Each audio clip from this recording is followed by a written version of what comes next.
Uh-oh, the Cowboys report has caught up to us in subscribers this month. In fact, they've passed us. They're at 334 new subs in February. We're at 309. We got to get back on track here. So if you want to destroy the Dallas Cowboys inside the Chat Sports walls, this is the chance to do it. Subscribe. We're publishing videos every single day around your Chicago Bears.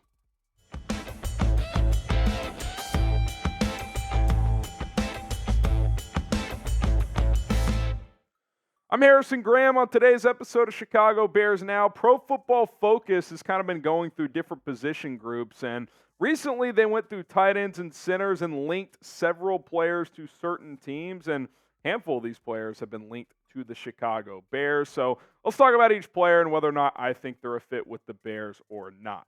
We start with a tight end here. That is Noah Fant, who's been with the Seattle Seahawks the past couple of years. Of course, he was with Denver before that, before being a part of the Russell Wilson trade a couple of years ago. Listen, I like Noah Fant. I've always liked Noah Fant. You know, I don't know if he's ever become one of these, like, true high-end, like, number one tight ends like we maybe thought a couple of years ago. Like, late in his Denver tenure, he was starting to look like that as you look at his career years. His numbers did dip a bit in Seattle. Obviously, they've got a lot of weapons out there. DK Metcalf, Tyler Lockett. They added Jackson Smith-Njigba this year. They also did a lot of two tight end stuff under Shane Waldron, who he played under the past couple of years. Now his numbers have been a little down with Shane Waldron. So does Noah Fant want to come to Chicago? It's hard to say. I understand why PFF linked him to the Bears because, A, the Bears need more tight end help, and B, it would be a seamless transition as he knows the offense with Shane Waldron. So this is a player to monitor. I definitely think he could make a lot of sense if the price is right. We'll talk about a potential price here in just a moment.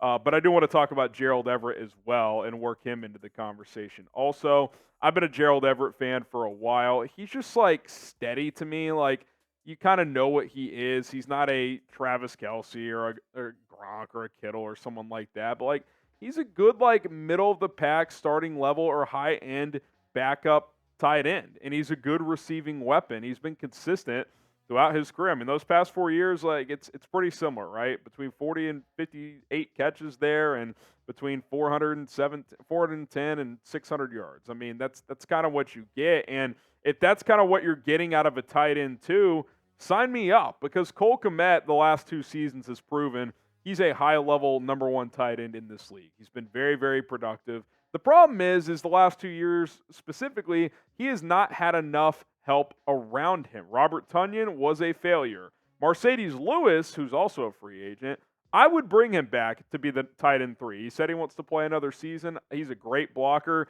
but you need a number 2 receiving tight end. You need a guy who can play that U position, block some, but mostly be that receiving threat. Gerald Everett can do that. Noah Fant can do that as well. I think both of these guys would fit the bill in Chicago very, very well, and I would not be opposed to signing either of them. Now, Pro Football Focus also put out some contract projections for both of these players. Noah Fant, 3 years, $27 million, 16.9 guaranteed, so you're looking at about $9 million per year. 2 for 1 here. You'd be able to get out of that deal after year 2. Gerald Everett, 1 year, $5.5 million, $4 million guaranteed. Kind of like the Everett one. Honestly, I think Fant is better, but 1 for 5.5 or 3 for 27. I mean, if that's, accurate range, I might lean Gerald Everett. But either way, if you could bring in one of these 2 players to be your second tight end behind Cole Kmet, be a guy that can be a receiving and a red zone threat and work the seam a little bit, I would certainly sign up for that. Pick a tight end. Who would you rather have? Type NF for Noah Fant or GE for Gerald Everett. I like Fant better, but if the price for Everett is accurate, I might lean that way. Special thanks to our sponsor on today's episode of Chicago Bears Now. That is Prize Picks, daily fantasy made easy. Now, you can go download the Prize Picks app today at prizepicks.com/CLNS. Football season may be over, but there's plenty of sports to make money on. You got the NBA, college basketball, esports, the NHL, Major League Baseball is just around the corner. Lots of stuff. The way it works is you pick 2 to 6 players, doesn't matter what sports, you can cross them over, and take more or less on the stat projections offered by Prize Picks. The more players you have on an entry, up to 6 players, the more money you can make, up to 25 times your money. I usually like 3-player entries that get you up to 5 times your money, $10 to win 50, 20 to win 100. Maybe I'm going to take more points on DeMar DeRozan, or I'm going to take less rebounds on Nikola Vucevic. Whatever the case may be, if you hit, you cash in. PrizePicks.com/CLNS. That code CLNS gets you a deposit match up to $100 today. Check out PrizePicks. We appreciate them for sponsoring today's episode of Chicago Bears Now. Link is in the comments and in the description. Let's go to a center now. That is Connor Williams, who was having a great year and has really had a couple of really nice seasons in Miami. You look at the PFF grades, which again aren't the end-all be-all here, but graded out very highly. Overall grade, run block grade, excellent. Pass blocking still above average there. Just gave up the 1 sack and is a fairly highly penalized player. Always has been. He's a little grabby.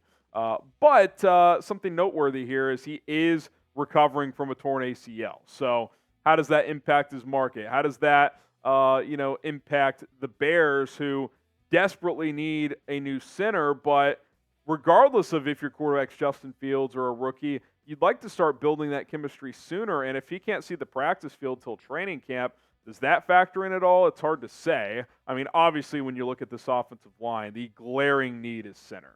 Could you upgrade at left tackle? Could you add another guard? Absolutely. There's no doubt. But the Lucas Patrick, Cody Whitehair, Dan Feeney thing, Doug Kramer even, no more overlooking center. You just have to invest in this position. I'm not opposed to some kind of free agent draft combo where you add a veteran in free agency. Now, it would probably be a lesser name than Connor Williams in that route, but then also draft one. I could be on board with that, but no more patchwork centers. Let's figure this out. Make it a priority if you're Ryan Poles this offseason, because it's been an absolute disaster for a handful of years now. Would you sign Connor Williams, even with the ACL tear? Tore it in November, so maybe he's ready by, July or so, August. Type S for sign or P for pass. Let me know if you would sign Connor Williams.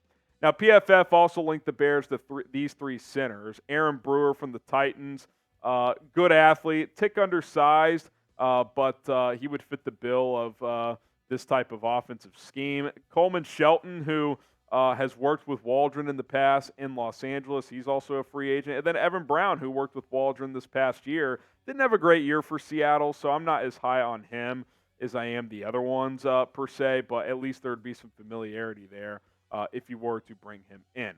I think after you figure out the quarterback decision, when you look at some of your top needs, I still think receiver and edge are higher because those are just higher impactful positions, and you got to add there because you have DJ Moore and Montez Sweat, who are great, but not much behind them. Center's right there, though, man. You got to get a center. Safety, if you cut Eddie Jackson, that's going to be up there. And then tight end, who we've talked about in this show as well, that position.